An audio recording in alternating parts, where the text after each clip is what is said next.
In other news that we're tracking at 4 o'clock, many of us big spenders this past holiday season, and it is time, unfortunately, to tackle that existing debt so that we don't drag it into this brand new year with us. Here with us in studio is Angelica Prescod, financial expert. So Angelica, this really busts down into 4 basic concepts. It does. Yes. So let's first do the holiday damage assessment. How do we go through that? First of all, it needs to be a no judgment zone. All right, so let's look back and see what really happened in December.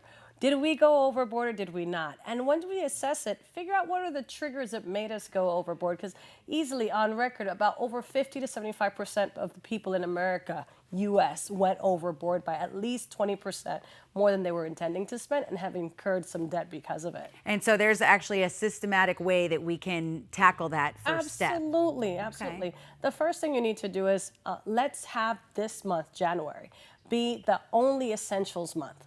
Okay. Oh, I like that. The no spend challenge. The no spend challenge. Okay. Exactly. Just do what you need to do. And that way we are able to have some of that savings start working towards the debts that we have. And let's attack it by looking at what's charging us the most interest first. So we hit those first and make a huge dent on it if possible this month. I like what you had said kind of in our email exchanges, that it's a detox by committing to that no spend. So it really is just your essentials. Just the essentials, just for this month. It doesn't have to be for the rest of the year, but it allows for us to really be able to take the time to see what really is necessary. And once you see that, some things you can cut off, some things you know you need to have, but without doing that essential, you never really get to track it. Sure. And then I know what's important on this list is goal setting for your financial fitness. Yes. And what exactly is that? It can be done year round too. Absolutely. Any month you want to start this, I think this is a great month to do it, just to set it up for the whole year.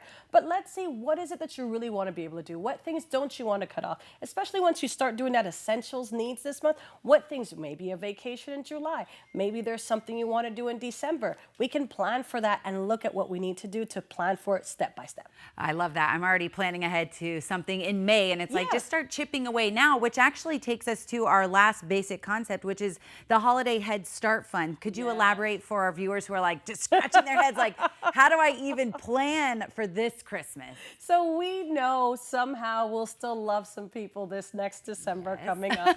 So instead of it being, oh my God, I forgot to get something for my in-laws, et cetera, or we have a trip we have to do, maybe if you just put a little bit of money towards that account, that goal every single month, maybe it's $50, but if you keep adding that up and any leftovers you have after the month is done, you can put into those accounts and let that grow for you. So no credit cards are needed. We already have the money there. Yes, and we know that those are the high interest situations that we're talking about with number 1. So just any final steps? I know we also talked about maybe little small automations that can go into that specific holiday jar. Absolutely. Versus, you know, the necessities you think you want in January. Well, I think honestly, even as your birthdays come into this year, maybe we can put some of the birthday money towards what we're going to spend for the holidays as well. Find creative ways to keep this a very happy point. And who knows, you might have a side hustle that comes up just to make some more money for your goals. Exactly. And keep stashing it away. Little goes a long way. Angelica Prescod, thank you for coming in. Love being here. On this Money Saving Monday. All right, Tran, we'll send it over to you. Start putting it in the jar, girl. Oh, I am.